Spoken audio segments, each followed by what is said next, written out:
Hello दोस्तों, नमस्कार। Cricket predictor देख रहे हैं आप। मैं हूं आपके साथ सुजाता। और क्रिकेट की दुनिया में एक ऐसा मामला सामने आया है जिसने भारत और बांग्लादेश के रिश्तों में हलचल मचा दी है। भारत में कुछ हिंदू संगठनों के विरोध के बाद मुस्तफिजुर रहमान को जब केकेआर ने रिलीज किया तो इस फैसले से बांग्लादेश क्रिकेट बोर्ड भड़क उठा। नतीजा ये हुआ कि बांग्लादेश ने भारत में मैच ना खेलने की धमकी दी, वर्ल्ड कप का वेन्यू शिफ्ट करने की मांग की और सबसे बड़ा फैसला, देश में आईपीएल के प्रसारण पर रोक लगा दी। अब सवाल ये है कि क्या ये फैसला भारत को नुकसान पहुंचाएगा या फिर बांग्लादेश को ही इसकी भारी कीमत चुकानी पड़ेगी। आज के इस वीडियो में हम आपको डिटेल में बताएंगे कि आईपीएल के प्रसारण पर बैन से बांग्लादेश क्रिकेट बोर्ड और उसकी इकोनॉमी को कितना झटका लगेगा, कहां-कहां से जेब कटेगी, कहां-कहां से नुकसान होगा। तो वीडियो को अंत तक जरूर देखिए।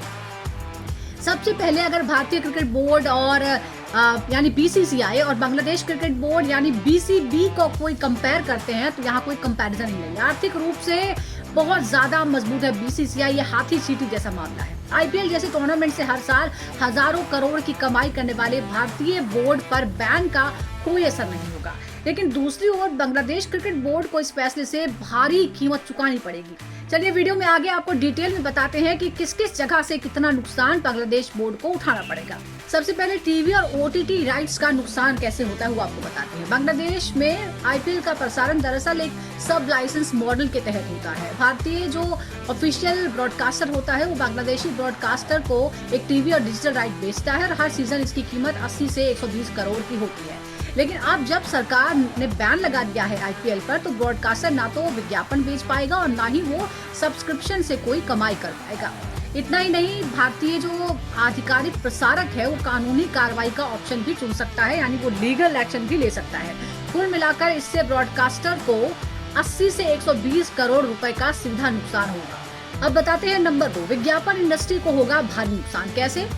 आईपीएल के दौरान बांग्लादेश में मोबाइल कंपनियां, टेलीकॉम, सॉफ्ट ड्रिंक्स और यहाँ तक कि वीपीएन के जरिए भी चलने वाले बेटिंग एप्स धड़ल्ले से अपने विज्ञापन देते हैं, यानी एड्स देते हैं। लेकिन बैन के बाद इन कंपनियों की पूरी मार्केटिंग प्लानिंग ध्वस्त हो जाएगी। अनुमान है कि विज्ञापन जगत को 150 से 200 करोड़ रुपए का नुकसान झेलना पड़ेगा। नंबर 3, केबल ऑपरेटर्स और डीटीएच कंपनियों का नुकसान होगा। आईपीएल सीजन के दौरान बांग्लादेश में अस्थायी सब्सक्रिप्शन मिलता है, चैनल पैक्स अपग्रेड होते हैं, ग्रामीण केबल नेटवर्क तेजी से बढ़ते हैं, लेकिन बैन जारी रहेगा तो इन सब की कमाई पर सीधा असर पड़ेगा। इस सेक्टर को करीब 40 से 60 करोड़ तक के नुकसान का अनुमान है। नंबर 4, डिजिटल और टेलीकॉम सेक्टर को नुकसान। कैसे? आईपीएल बांग्लादेश में डेटा खपत का सबसे बड़ा कारण होता है। आईपीएल के लिए खास डेटा पैक्स लॉन्च किए जाते हैं और उसकी बिक्री रिकॉर्ड तोड़ती है। लेकिन बैन के बाद लोग गैर कानूनी स्ट्रीमिंग की तरफ जाएंगे, जिससे टेलीकॉम कंपनियों को सीधे कोई कमाई नहीं होगी। इससे डिजिटल और टेलीकॉम सेक्टर को करीब 25 से 35 करोड़ नुकसान होने की आशंका है। नंबर 5 क्या है? खेल, इकोनॉमी और रोजगार पर कैसे असर होगा। आईपीएल के दौरान दरअसल बांग्लादेश में कई लोगों को रोजगार मिलता है। Production team, sports journalist, expert panels, विज्ञापन एजेंसियां और इवेंट मार्केटिंग कंपनियां, इन सब पर इसका असर पड़ेगा।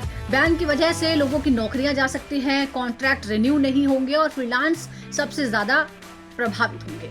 इस सेक्टर में करीब 20 से 30 करोड़ रुपए का नुकसान होने की आशंका है। तो दोस्तों, अगर इन सभी नुकसानों को जोड़ दिया जाए तो कुल मिलाकर बांग्लादेश को भारतीय रुपए में करीब 315 से 450 करोड़ तक का नुकसान हो सकता है।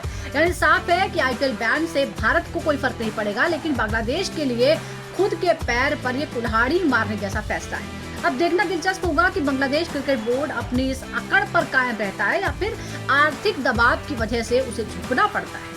इस पूरे मामले पर आप क्या सोचते हैं, नीचे कमेंट करके जरूर बताइए। वीडियो पसंद आया हो तो लाइक करें, सब्सक्राइब करें और ऐसे ही क्रिकेट अपडेट के लिए लगातार हमारे साथ जुड़े रहिए। क्रिकेट प्रेडिक्टर देखते रहिए। फिलहाल इस वीडियो में इतना ही। Thank you for watching.